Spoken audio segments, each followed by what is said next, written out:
এবার খুন হয়ে যাওয়ার আশঙ্কা করছেন রাজ্যের মন্ত্রী সাবিনা ইয়াসমিনের অনুগামী মহিলা তৃণমূল নেত্রী পঞ্চায়েত প্রধান শামসুন নেহার। দলেরই একাংশে ষড়যন্ত্রে খুন হতে পারেন এমনই আশঙ্কার কথা সাংবাদিক বৈঠক করে জানান মালদা কালিয়াচক 2 নম্বর ব্লকের রজবাড়ি গ্রাম পঞ্চায়েতের প্রধান শামসুন নেহার। সেই আতঙ্কে কার্যত গৃহবন্দী হয়ে রয়েছেন তিনি। পঞ্চায়েত দপ্তরে যেতে ভয় পাচ্ছেন। নিরাপত্তা রক্ষীর দাবি জানিয়ে ইতিমধ্যে পুলিশের কাছে লিখিত আবেদন করেছেন তিনি। শুধু তাই নয়, আক্রান্ত হতে পারেন সেই আশঙ্কার কথাও লিখিতভাবে জানানো হয়েছে পুলিশকে। যদিও এখনো পর্যন্ত কোনো রকম ব্যবস্থা গ্রহণ করেননি পুলিশ। অভিযোগ পঞ্চায়েত প্রধানের। প্রধান শামসুন নেহার অভিযোগ, কংগ্রেস থেকে 7 জন সদস্য তৃণমূলে যোগদানের পর থেকেই অশান্তি শুরু হয়েছে, তাকে কাজ করতে দেওয়া হচ্ছে না।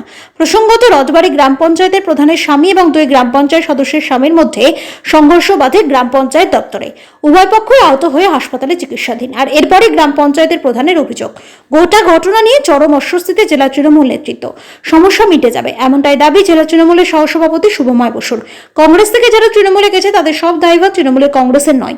পাল্টা কটাক্ষ জেলা কংগ্রেসের সহসভাপতি অর্জুন হালদারের। তৃণমূল পরিচালিত গ্রাম পঞ্চায়েতগুলি কাঠমানিয়া সিন্ডিকেটের আখড়া হয়ে দাঁড়িয়েছে। শাসক দলকে কটাক্ষ বিজেপি দক্ষিণ মালদা সাংগঠনিক জেলা সাধারণ সম্পাদক বিশ্বজিৎ রায়ের।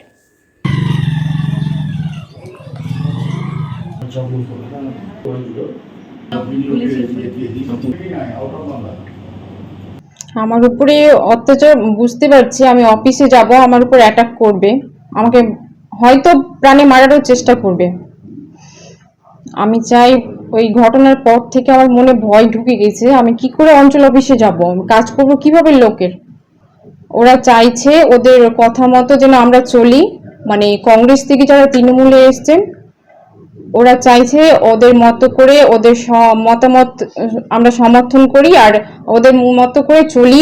ওরা চাইছে যে স্কিম, আবাস যোজনার যে কাজগুলো আছে ওরা অবৈধভাবে ওরা তদন্ত করতে আমাদেরকে প্রেশার দেয়। হ্যাঁ, কিন্তু আমরা সেটাতে, আমি এবং আমার স্বামী সেটাতে একদমই সম্মত দেইনি। সেই জন্য ওদের রাগ যে আমাদেরকে অনাস্থা ডাকবে, ডেকে আমাদেরকে সেখান থেকে সরাবে আর ওরা নিজের মতো করে পঞ্চায়েতটাকে চালাবে। এইটা আমার স্বামী আপত্তি করেছিল। তখন ওরা কি ষড়যন্ত্র করে পঞ্চায়েতে, সেদিন আমাদের কোনো সরকারি পঞ্চায়েতের মিটিং ছিল না, আর যেই রুমে কোনো সিসি ক্যামেরা ছিল না, আমার স্বামী বসেছিল অন্য একটা রুমে। ওখান থেকে প্রেশার দিয়ে ওকে ওই রুমে আনা হয়েছে, এনে এমনি তর্কাতর্কি করেছে এই কাটমানির ব্যাপারে। আমার স্বামী সেটাতে সমর্থন করেনি। তারপর রাসেল লোহার চেয়ার নিয়ে আমার স্বামীকে একদম প্রাণে মারার চেষ্টা করে, প্রাণে মেরে ফেলার চেষ্টা, কি ওটাই মেরেছিল। কিন্তু আমার স্বামী কোনো রকম ভাবে মাথাটা সরিয়ে নেই। ওর ঘাড়ে, হাতে, সব হাতে আঙুল দুটো ভেঙেছে, ওর ঘাড়ের এগুলো সবই হয়েছে, কোমরটা বাঁকা হয়ে গেছে, কলার ধরে ছেঁচড়াছেঁচড়ি করেছে এবং মাটিতে ফেলেও দিয়েছে। তখন আমার স্বামী বাড়ি চলে আসে। ওরা কিন্তু ওইখান থেকে পালিয়ে যায় অফিস থেকে। রাসেল আর ফেকু বাগানে আশ্রয় নেই। এবার আমার স্বামী তখন, লোকজন দেখে আমার স্বামীকে বাড়িতে এই অবস্থাতে, ওরা খেপে গিয়ে ওদেরকে মারধর করে। আমি পুলিশের কাছে চাইছি, আমি সিকিউরিটি, আমি যেন নির্ভয়ে অঞ্চল অফিসে গিয়ে মানুষের জন্য, সাধারণ মানুষের জন্য কাজ করতে পারি। আমার মনে হচ্ছে যে যারা কংগ্রেস থেকে এসছে তৃণমূলে পরিকল্পিতভাবে, ওরা আমার উপর অ্যাটাক করবে, মেরে ফেলতেও পারে। মেরে ফেলে ওরা হয়তো অন্য কাউকে বসাবে। আমরা ওদের অবৈধ কাজ বললাম একটু আগে, স্কিম আর আবাস যোজনা এবং নানা রকমের সরকারি কাজে ওরা মানে চাইছে নিজের মতো করে অবৈধভাবে টাকা পয়সা নিয়ে এই করার, মানে কাজ করার। আমরা সেগুলো একদমই সম্মত করি না। যেহেতু আমার শ্বশুরবাড়ির পরিবার দীর্ঘদিন ধরে রাজনীতি, পঞ্চায়েতের ভালো কাজ করে গেছে, একটা সুনাম রয়েছে, এবং আমার বিধায়িকা মন্ত্রী আমাকে পার্সোনাল বলেছেন, সাবিনা ইয়াসমিন, যে আমি যেন তার সম্মান রক্ষা করে, সম্মান বজায় রেখে পঞ্চায়েতের কাজগুলো করি। আমি সেটাই চেষ্টা করেছি। তার জন্য আজকে ওরা আমার উপর এই আক্রমণটা করছে। সাবিনা ইয়াসমিন কি জানিয়েছেন? হ্যাঁ, জানিয়েছি। সাবিনা ইয়াসমিন উনি ওনার মতো, ওনার নেতৃত্ব দিয়ে সঠিক ব্যাপারটা যাচাই করে ব্যবস্থা নিচ্ছে। এরা পরিকল্পিতভাবে কংগ্রেস থেকে তৃণমূলে এসছে, কোনো বিরোধী কংগ্রেস নেতার পরামর্শে, কংগ্রেস নেতার নেতৃত্বে এই সব কাজ করছে ওরা।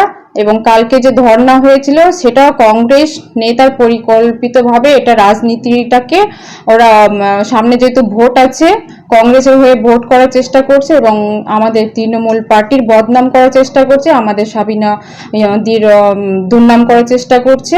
এটাই ওদের পরিকল্পনা।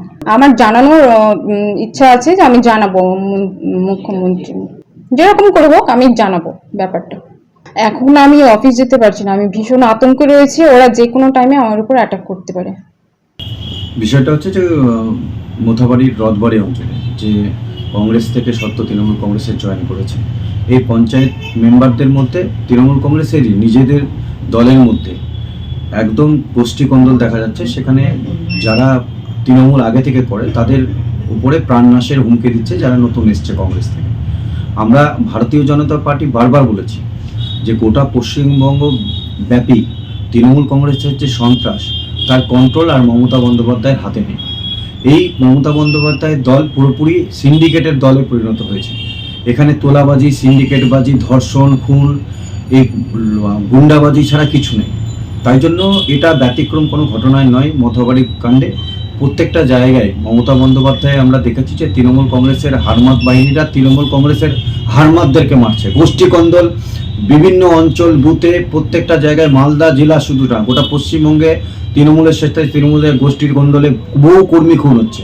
যেখানে সার্বিকভাবে তৃণমূল কংগ্রেসের নিজেদের নেতা নেত্রী যারা আছে তাদের যেখানে নিরাপত্তা নেই। আমরা দেখেছি বাবলা সরকার কিছুদিন আগে খুন হয়ে গেছে, এত বড় তৃণমূলের নেতা। তো সার্বিকভাবে মমতা বন্দ্যোপাধ্যায় এই সরকার চালাতে পারছে না। আমরা চাই 2026 সালে মমতা বন্দ্যোপাধ্যায় সরকারকে সাধারণ মানুষ এই সন্ত্রাসের বিরুদ্ধে গর্জে উঠে ভূমধ্যসাগরে ছুলে পড়বে, এটা ভারতীয় জনতা পার্টি কিন্তু জানে। দেখুন, বিষয়টা নিয়ে মতান্তর যেগুলো হয়েছিল এবং ব্লক প্রেসিডেন্ট এবং আমাদের ওখানকার মাননীয় মন্ত্রী বিধায়ক সাবিনা ইয়াসমিন তিনি বিষয়গুলো শর্ট আউট করছেন, তারা ওগুলো মতান্তরের একটা বিষয় হয়েছিল। এই নিয়ে মতান্তর হবে না বলে আমাদের বিশ্বাস এবং আমাদের ব্লক প্রেসিডেন্ট অচিরে এই সমস্যার সমাধান করবেন এবং এটা নিয়ে আর বিরোধীদের কোনো উল্লাসিত হওয়ার ব্যাপার নেই। অ্যাকচুয়ালি এটা যে ঘটনাটা ঘটেছে সেটা তো তৃণমূলের আভ্যন্তরীণ ব্যাপার, এটা কংগ্রেসের কোনো ব্যাপার নয়। যারা এই কাজগুলো করছে, যারা কংগ্রেসের নামে দোষারোপ করার চেষ্টা করছে, তাদের আগে দেখা দরকার সারা বাংলা জুড়ে যে অবস্থা চলছে সেটা সর্বত্রই, এই রথবাড়িতেও সেটা হয়েছে।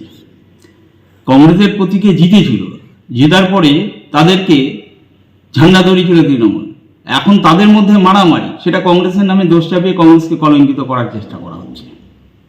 তাদের তো এটা গোষ্ঠীদ্বন্দ্ব, তাদের মধ্যে মারামারি হয়েছে। এবার তাদের আভ্যন্তরীণ ব্যাপার, তাদের ব্যাপারটা তো আমরা বলতে পারবো না। কিন্তু কংগ্রেসকে কালিমালিপ্ত করে মানুষের কাছে ভালো সাজার চেষ্টা করা হচ্ছে। মানুষ জেনে গেছে সারা বাংলা জুড়ে তৃণমূলের এই চলছে, সারা পঞ্চায়েতে লুটতরাজ, এই লুটতরাজের ভাগ বাটোয়ারের লড়াই, এই লড়াইয়ে সর্বত্রই হচ্ছে। তাদের আভ্যন্তরীণ ব্যাপার। এখনো বলছি, মারামারি হচ্ছে কাদের সাথে, খুনোখুনি হচ্ছে কাদের সাথে? তৃণমূলে মারামারি, তৃণমূলে খুনোখুনি, তৃণমূলে রক্তপাত সারা বাংলা জুড়ে হচ্ছে।